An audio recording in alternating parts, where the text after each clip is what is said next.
ایک ہی دن میں زندگی کتنی حسین لگی تھی۔ اس کا شوہر نہ صرف دیکھنے میں اچھا تھا بلکہ بات بھی کتنی محبت سے کرتا تھا۔ یہاں تو سبھی لوگ عربی میں بات کرتے ہیں لیکن وہ اس سے اردو میں ہی بات کر رہا تھا۔ امی اتنی اچھی کیسے ہو گئی کہ اس کی شادی اتنی حسین آدمی سے کر دی؟ تو کیا انہیں تب اپنی بیٹیوں کا خیال نہ آیا تھا، یا سچ میں وہ اس کی بھلائی چاہتی تھی؟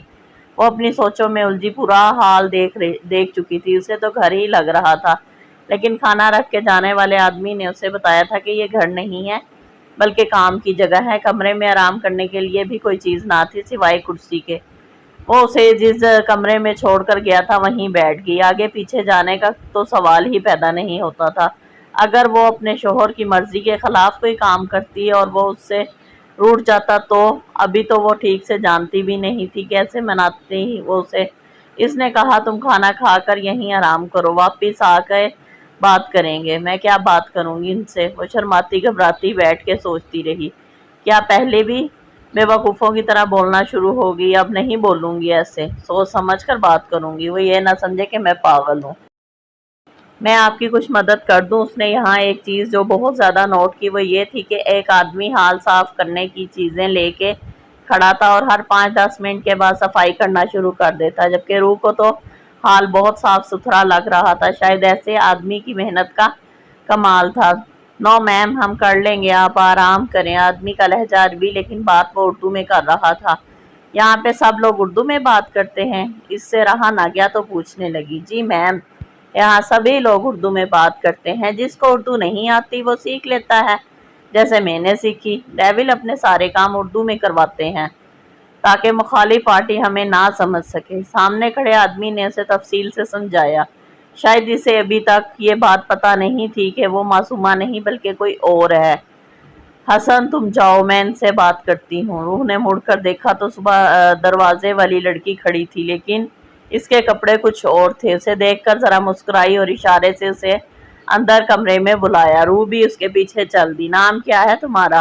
اس نے مسکرا کر پوچھا تو روح بھی ذرا سا مسکرائی۔ روح نور، میں لیلا ہوں، یہاں کام کرتی ہوں۔ تمہارا نکاح کیسے ہوا؟ میرا مطلب ہے تم اپنے شوہر کو پہچان نہیں پائی؟ لیلا کو اس لڑکی کے بارے میں پوچھنے کے لیے کہا گیا تھا، سو وہ نور نارملی اپنے کام میں لگ گئی۔ یارم نے اس پر سختی کرنے سے منع کیا تھا کیونکہ اس کا ارادہ اس لڑکی کو صحیح سلامت اس کے گھر تک پہنچانا تھا۔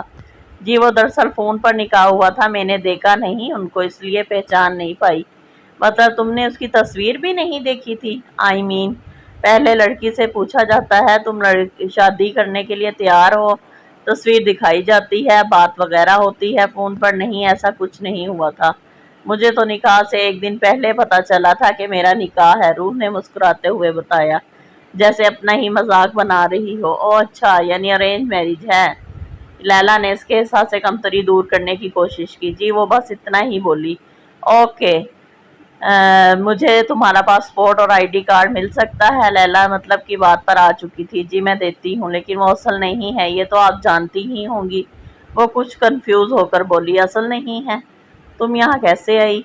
پھر لیلا کو جھٹکا لگا۔ وہ سب کچھ تو مجھے نہیں پتا، یہ سب کچھ تو میرے شوہر ہی جانتے ہوں گے کہ آپ ان سے پوچھیں۔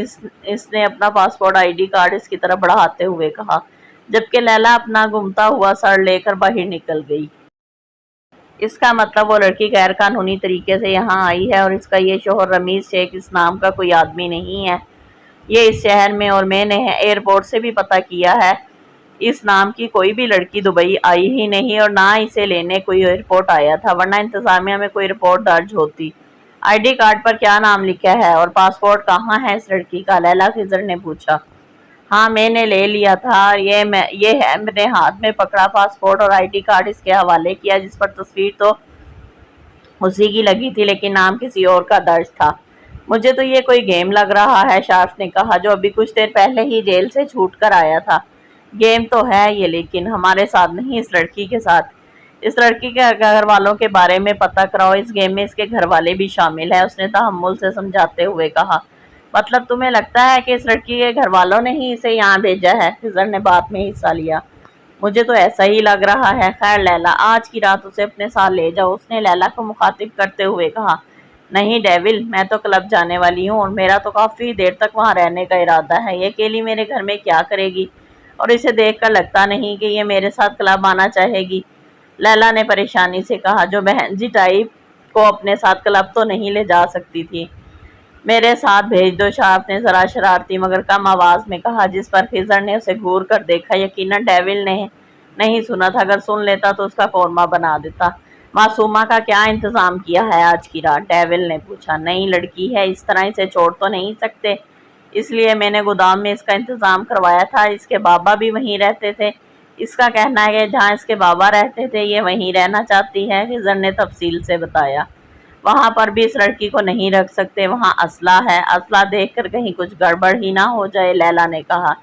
اور کسی ہوٹل میں بھی نہیں رکھ سکتے، اگر پولیس کو شک ہو گیا تو مزید مصیبت، شارپ نے کہا۔ ٹھیک ہے، یہ میرے ساتھ رہے گی، ڈیول نے کچھ سوچتے ہوئے تینوں کے سر میں دھماکہ کیا۔ تمہارے ساتھ کیوں رہے گی وہ؟ لیلا نے اپنا غصہ دباتے ہوئے کہا۔ لیلا، میں تمہیں آگے جواب دے نہیں ہوں، یہ بات آخری بار بتا رہا ہوں، ایسا لگتا ہے کہ میں اس کا شوہر ہے، اگر میرے ہوتے ہوئے وہ کہیں بھی اور گئی تو مزید مسئلہ بن جائے گا۔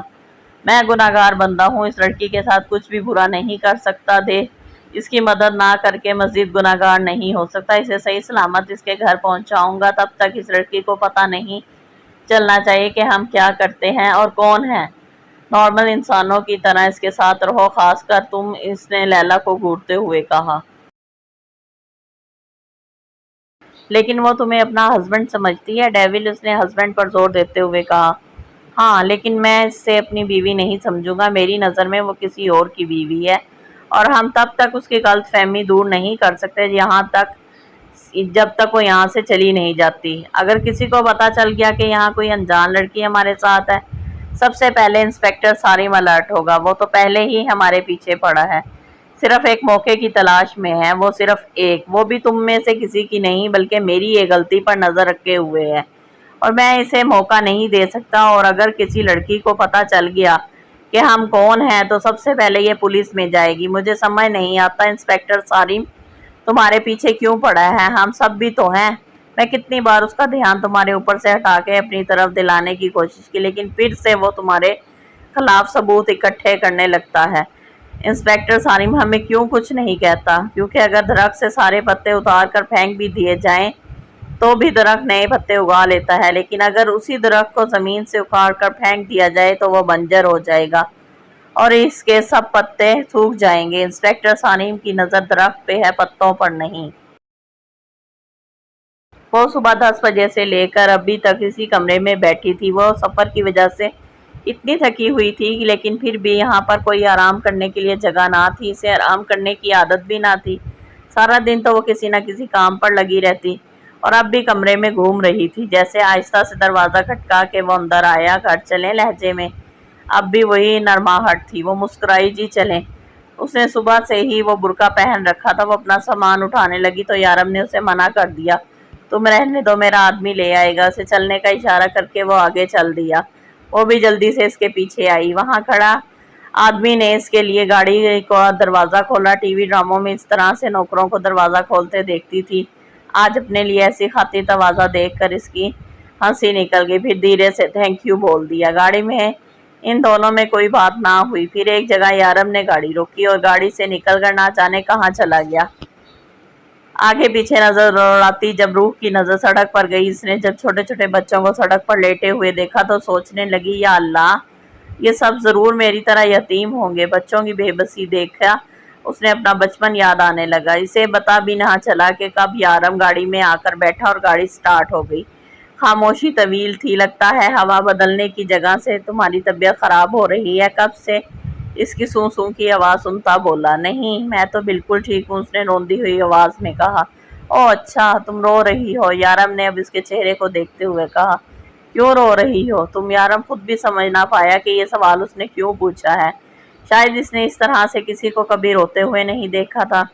وہاں چھوٹے بچے، اس نے بات ادھوری چھوڑ دی۔ کیا پاکستان میں بیکاری نہیں ہے؟ اس نے آرام سے پوچھا۔ لیکن سڑک پہ نہیں سوتے۔ وہ اس سے یہ نہیں کہہ پائی کہ وہ کبھی گھر سے باہر نکل کر سڑکوں پر ایسے سوتے کسی بھکاری کو دیکھ نہ پائی۔ خاموشی ایک بار پھر سے چھا گئی۔